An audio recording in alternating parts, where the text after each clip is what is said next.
What's good, YouTube families? Team UC here, back again with another video. Thanks for tuning in. Here we are back with another video. We are back with another episode of trying to get this 300zx all squared away to get it smog with this Pontiac GTO drivetrain, exhaust, all that good stuff out the way.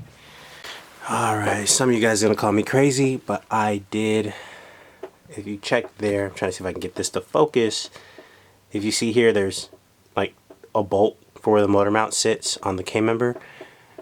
There's another hole, right? I made another hole to get the LOJ motor mount to sit at a different angle so the exhaust can come down in its respective location. There was some interference between the two, so those they were hitting when it was upright. And if you look at the other side, how it comes out, that one kind of sits at an angle.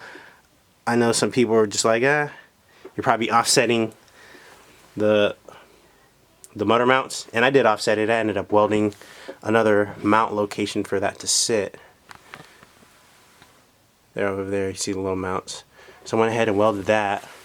I'm going to be taking that back out so I can go ahead and weld the nut on the other side of that bolt, so that way it sits. I know, call me crazy because these LOJ mounts, they aren't cheap. But I did it. I went ahead and refabricated something that was already fabricated. So let's get to it and cut into it and then put it back on and show you guys what it looks like when that piece is back on there. Alright, you guys, so I went ahead and removed the K-member from the car. I did some cutting off camera, so there is some stuff that was done to the K-member since last talking to you guys. I was in the motion of just trying to get this done, so I forgot to record. But if you can see here, I did cut out the bracket that was holding in the steering column, or the steering rack to be more precise. And then I took off a 1/4 inch from that side and then moved the steering rack a 1/4 inch to the right. If you look here, I got a groove there and I also got another groove there. I'm going to be filling those in with these templates that I went ahead and made, and I'm going to get ready to cut them out over here on the metal. So I've copied that template on over to the metal, and I'm going to be using a cutter to go ahead and make these and cut them to shape. So kind of self-explanatory. I'm gonna get in there, cut it, and then I'm gonna put them on there, spot weld, and then weld this back up to put the strength back into the K-member from cutting it and moving it over, or offsetting it about that 1/4 inch. I'm gonna set you guys down here on the tripod, and then we're gonna get to putting on some equipment. Then we get to finish off cutting these brackets.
So as you can see, I got all of these cutouts made and cut from the metal.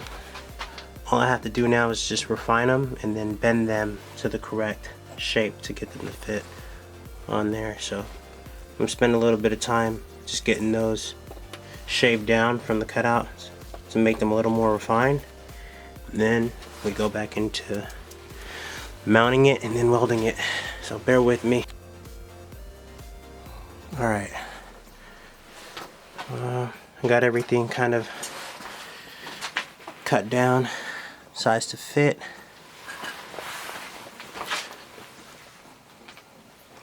Check it out. Most of it's in the general area that I need it in. Gonna put the strength back into this K-member. All the edges are kind of smoothing out and they are ready to go. So gotta smoothen out some of those edges, and then I'm gonna make the weld come out a little bit more. But for the most part, it's looking pretty solid. It's looking pretty good. Kind of can once it's welded, it'll all be one piece, and we can cut it down a little bit. While I move this, it's kind of just loosely fitted, but it is sitting there like this, and then this bottom piece is sitting there.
went ahead and cleaned up most of the edges. This one here, there's a lot of metal in there.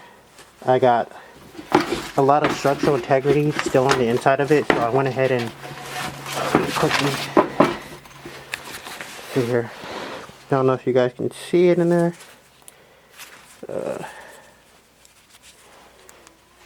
Here we go. So I did weld on the inside, so there is some structural integrity still going on inside there. I'm going to drill the hole out here, and then we're off to painting it. But she's solid, it's not going anywhere. It's one piece, you guys can tell. Yeah.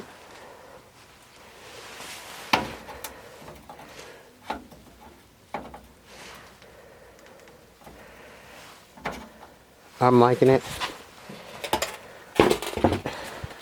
Some spots I wish I could have did a little better, but she's there. That's it.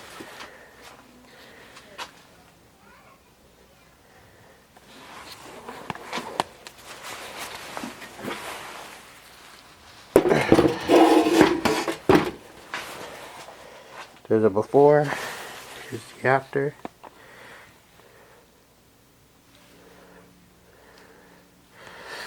It might look like some spots aren't welded, but that came with a little bit of, what is it, metal preparation. Should have prepped the metal a little bit better, but it's solid. The other side is welded on here, top side is welded. That's not going anywhere.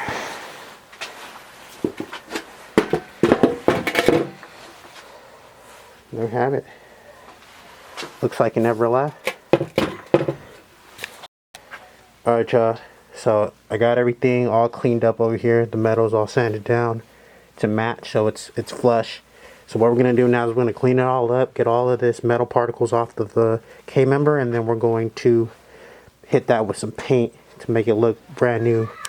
So as soon as I'm done with this, you guys are going to see that there's fresh paint on here, and it's ready to be installed back into the car. So let's go ahead and get to it. Alright, there she is, painted, ready to get back in the vehicle. You can't necessarily tell that it was moved over. Metal, most of the metal looks flush. So there it is.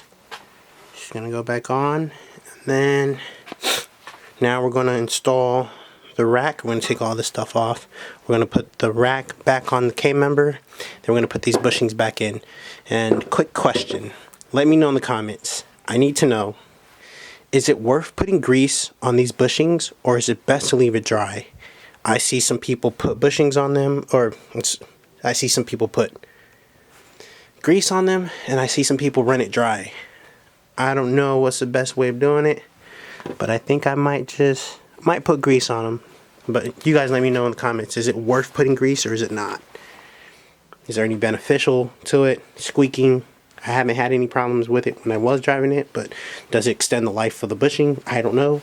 Let me know in the comments. So, as of now, let's go ahead and grab the rack, put it back on here, and then install it back there.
Alright, we got everything torqued down, the spec.